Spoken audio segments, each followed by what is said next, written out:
السلام علیکم۔ اب تک کی خبروں کے ساتھ میں ہوں شاہد افراز خان۔ سب سے پہلے اہم خبروں کا خلاصہ۔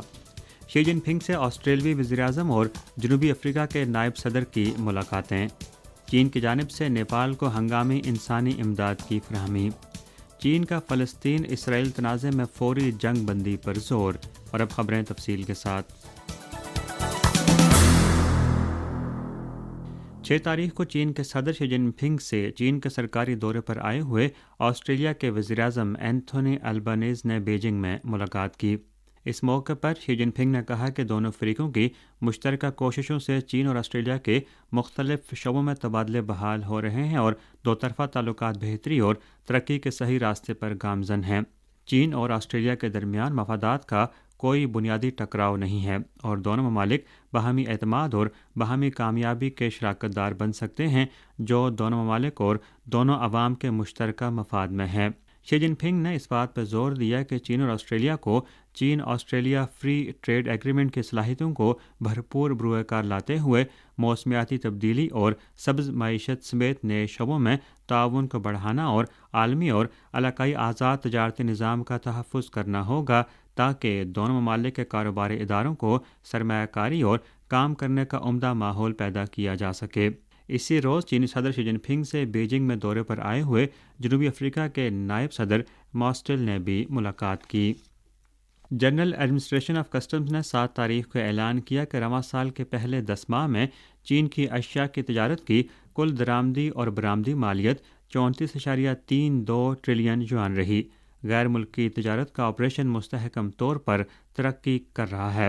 چائنا کسٹمز ٹریڈ پراسپیرٹی شماریاتی سروے کے تازہ ترین نتائج کے مطابق آئندہ درآمدات اور برآمدات کے حوالے سے پر امید کاروباری اداروں کے تناسب میں اضافہ ہوا ہے اور چین کی غیر ملکی تجارت کا ترقیاتی رجحان مزید ابھرا ہے۔ کسٹمز کے اعداد و شمار سے ظاہر ہوتا ہے کہ رواں سال کے پہلے 10 ماہ میں بیلٹ اینڈ روڈ کے شراکت دار ممالک کے لیے چین کی درآمدات اور برآمدات 15.96 ٹریلین یوان رہی، جو سال بہ سال 3.2% اضافہ ہے اور چین کی غیر ملکی تجارت کا 46.5% بنتا ہے۔ پیٹرو چائنا نے 6 تاریخ کو اعلان کیا کہ اس کے فومان آئل فیلڈ نے 5 تاریخ کی شام کو کامیابی کے ساتھ پیداوار شروع کر دی ہے۔ چین کے سنکیانگ ویغور خود اختیار علاقے کے اکسو پریفیکچر کی شایا کاؤنٹی میں واقع فومان آئل فیلڈ چین کا انتہائی گہرائی پر واقع سب سے بڑا آئل فیلڈ ہے۔ یہ چین کے وسیع اور اعلیٰ معیاری کامیابیوں کے حصول کی علامت ہے۔ اطلاعات کے مطابق فومان آئل فیلڈ صحرائے تخت مکان کے اندرونی علاقوں میں واقع ہے جسے موت کا سمندر کہا جاتا ہے۔ یہ آئل فیلڈ تیل اور گیس کے وسائل کے لحاظ سے چین میں انتہائی گہرائی پر واقع سب سے بڑا آئل فیلڈ ہے، جس میں تیل اور گیس کے ذخائر زمین کے نیچے 7,500 سے 10,000 میٹر کے انتہائی گہرائی میں موجود ہیں۔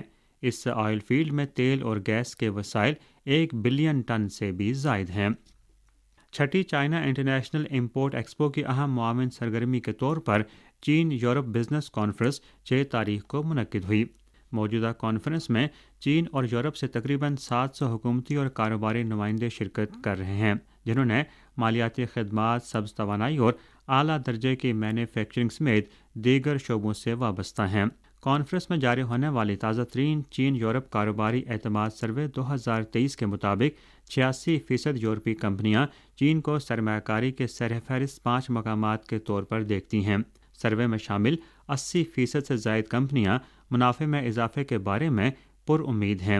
چینی معیشت کی تیزی سے بحالی کے باعث چین میں یورپی کمپنیاں اپنی کارکردگی کی توقعات کے بارے میں زیادہ پر امید ہیں۔ کانفرنس میں تعاون کے 7 نتائج حاصل ہوئے۔ چینی کاروباری ادارے انفراسٹرکچر، گرین فائنانس اور قابل تجدید توانائی سمیت دیگر شعبوں میں فرانس، سوئٹزرلینڈ، نیدرلینڈز اور اسپین سمیت متعدد ممالک کے ملٹی نیشنل اداروں کے ساتھ تعاون کو مزید گہرا کریں گے۔ China international development cooperation agency کی 7 تاریخ کے اطلاعات کے مطابق چینی حکومت نیپال کو زلزلے سے بچاؤ کے کاموں میں مدد دینے کے لیے 15 ملین یوان مالیت کی ہنگامی انسانی امداد کا انتظام کر رہی ہے۔ نیپال کی فوری ضروریات کے مطابق چین کے امدادی ساز و سامان میں خیمے اور کمبل وغیرہ شامل ہیں۔ چینی وزارت خارجہ کے ترجمان وانگ ونبن نے 7 تاریخ کو یومیہ پریس کانفرنس میں ایک سوال کا جواب دیتے ہوئے کہا کہ چین سے منسوب من گھڑت قرضوں کا جال ترقی پذیر ممالک کے ساتھ چین کے تعاون میں مداخلت اور نقصان پہنچانے کے لیے بعض قوتوں کے تیار کردہ بیانیے سے زیادہ کچھ نہیں ہے۔ انہوں نے کہا کہ شراکت داروں میں سے کوئی بھی اس بیانیے پر یقین نہیں رکھتا، صرف چند مغربی ممالک نے یہ بیانیہ پھیلایا ہے۔ ترجمان نے کہا کہ انہی ممالک کی رہنمائی میں کثیر الجہتی مالیاتی ادارے اور تجارتی قرض دہندگان ترقی پذیر ممالک کے اہم قرض فریق ہیں اور انہیں ترقی پذیر ممالک کے قرضوں کے بوجھ کو کم کرنے میں خاطر خواہ کردار ادا کرنا چاہیے۔ چین اور متحدہ عرب امارات کی درخواست پر اقوام متحدہ کی سلامتی کونسل نے فلسطین اسرائیل تنازع پر بند کمرے میں ہنگامی مشاورت کی۔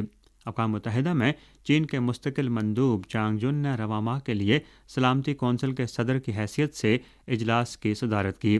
ملاقات کے بعد چانگ جن اور اقوام متحدہ میں متحدہ عرب امارات کے مستقل مندوب نے مشترکہ طور پر صحافیوں سے ملاقات کے دوران غزہ کی پٹی میں اسپتالوں، پناہ گزین کیمپوں، اسکولوں، اقوام متحدہ کے اداروں اور دیگر شہری تنصیبات پر اسرائیل کے مسلسل حملوں پر گہری تشویش ظاہر کی۔ انہوں نے کہا کہ ایک تباہ کن صورتحال کے پیش نظر سلامتی کونسل کو بامعنی اور قابل نفاذ قراردادوں کو منظور کرنے کے لیے فوری طور پر کام کرنا چاہیے۔ دونوں سفیروں کی جانب سے فوری طور پر انسانی بنیادوں پر جنگ بندی کا مطالبہ کرتے ہوئے کہا گیا کہ اقوام متحدہ کے سیکرٹری جنرل اینٹونیو گوتریس نے بھی جنگ بندی کا مطالبہ کیا ہے۔ یہ جامع، تیز رفتار اور محفوظ انسانی رسائی کو یقینی بنانے کے لیے اہم ہے۔ انہوں نے تنازع کے فریقین پر اثر و رسوخ رکھنے والے ممالک پر زور دیا کہ وہ عالمی انسانی قانون کے احترام کی اہمیت کو اجاگر کریں۔ چینی وزارت خارجہ کے ترجمان وانگ ونبن نے بھی 7 تاریخ کو اپنی یومیہ پریس کانفرنس میں کہا کہ سلامتی کونسل کے صدر کی حیثیت سے چین متعلقہ فریقوں کے ساتھ مل کر کام کرتا رہے گا تاکہ سلامتی کونسل کو ذمہ دارانہ اقدامات اپنانے، جنگ بندی کے لیے مثبت اور تعمیری کردار ادا کرنے، انسانی صورتحال میں بہتری لانے اور فلسطین اور اسرائیل کے درمیان پائیدار امن کے حصول کے لیے 2 ریاستی حل اپنانے پر زور دیا جا سکے۔ 6 تاریخ کو اقوام متحدہ میں چین کے نائب مستقل نمائندے گینگ شوینگ نے اقوام متحدہ کی جنرل اسمبلی کی 4تھی کمیٹی کی جانب سے فلسطینی پناہ گزینوں کے لیے اقوام متحدہ کے امدادی کام کا جائزہ لیتے ہوئے اس بات پر زور دیا کہ عالمی انسانی قانون میں متعین سرخ لکیروں کو چھونا نہیں چاہیے۔ گینگ شوینگ نے کہا کہ اقوام متحدہ کے عملے انسانی ہمدردی اور طبی کارکنوں کی حفاظت کی ضمانت ہونی چاہیے۔ اسپتالوں، اسکولوں اور پناہ گزین کیمپوں جیسے شہری سہولیات کو فوجی کارروائیوں سے نشانہ نہیں بنایا جانا چاہیے۔ چین عام شہریوں کے خلاف تمام تشدد اور حملوں کی مذمت کرتا ہے اور عالمی قوانین کی تمام خلاف ورزیوں کی مخالفت کرتا ہے۔ چین نے ایک بار پھر اسرائیل سے مطالبہ کیا ہے کہ وہ ناکہ بندی اٹھائے، غزہ کی پٹی میں پانی، بجلی، خوراک اور ایندھن کی سپلائی جلد از جلد بحال کرے اور غزہ کی پٹی میں لوگوں کو اجتماعی سزائیں دینا بند کرے۔ غزہ کی پٹی میں فلسطینی محکمہ صحت اور اسرائیلی وزارت صحت کے مطابق فلسطین اسرائیل تنازع کے موجودہ دور میں دونوں اطراف سے 11,500 سے زائد افراد ہلاک ہو چکے ہیں۔ ان میں سے غزہ کی پٹی میں 10,022، مغربی کنارے میں 155 اور اسرائیل کی جانب سے 1,400 سے زائد افراد ہلاک ہو چکے ہیں۔ اسرائیلی دفاعی افواج نے 6 تاریخ کو کہا کہ اسرائیلی فوج نے غزہ کی پٹی میں زمینی سرگرمیوں کو جاری رکھا اور حماس کے مضبوط گڑھ پر قبضہ کر لیا۔ ورلڈ فوڈ پروگرام نے 5 تاریخ کو خبردار کیا کہ غزہ کی پٹی کی دکانوں میں صرف 5 دن کی بنیادی خوراک کا ذخیرہ بچا ہے۔ اس کے ساتھ ساتھ غزہ شہر اور شمالی غزہ کے لاکھوں رہائشیوں کو ایندھن کی کمی اور پانی پمپ کام نہ کرنے کی وجہ سے پانی کی شدید قلت کا سامنا ہے۔ جنوبی غزہ میں ایندھن کی کمی کی وجہ سے 2 تاریخ سے تمام میونسپل کنویں اپنا کام معطل کر چکے ہیں۔ اس کے علاوہ علاقے میں 2 ڈیسیلینیشن پلانٹس میں سے ایک کو بھی بند کر دیا گیا ہے۔ فلسطین ریڈ کریسنٹ سوسائٹی نے بھی 6 تاریخ کو بتایا کہ غزہ کی پٹی میں القدس ہسپتال میں جنریٹرز کے لیے ایندھن کے ذخائر اگلے 48 گھنٹوں میں ختم ہونے کا خدشہ ہے۔ اقوام متحدہ کے سیکرٹری جنرل اینٹونیو گوتریس نے 6 تاریخ کو ایک بیان جاری کرتے ہوئے اس بات کا اعادہ کیا کہ مسلح تنازع میں کوئی بھی فریق عالمی انسانی قانون کی خلاف ورزی نہیں کر سکتا۔